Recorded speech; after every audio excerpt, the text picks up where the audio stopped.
আমাদের কোয়ার্টারের একদম সামনে একটা নিম গাছ, সারাদিন পাতা পড়ে, আর সেই নিম গাছে এখন কচি কচি পাতা এসেছে। আমি সকালবেলা আজকে কি মনে করে কতগুলো পাতা তুললাম।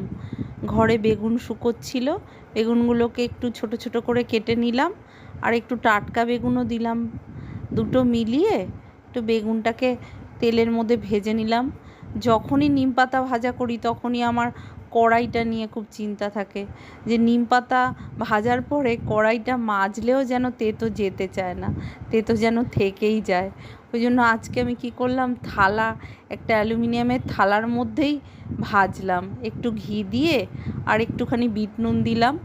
আর কড়াইয়ে ভাজলে আমি সবসময় কালো জিরে আর একটু শুকনো লঙ্কা ফোড়ন দিই, কিন্তু আজকে যেহেতু থালার মধ্যে আর ফোড়ন দিইনি, আর থালা বেশি পুড়ে যাবে এই ভয়ে। তারপরে নিম বেগুন ভাজা করলাম, আর মাছের ডিম এনেছিল, সেই মাছের ডিমটাকে একটু আদা রসুন থেতো করে একটু পেঁয়াজ কুচি দিয়ে আর একটু জিরে ধনের গুঁড়ো দিয়ে ডিমের বড়া করলাম। ভাতের পাতে বেশ গরম গরম লঙ্কা দিয়ে খেতে খুব ভালো লাগে।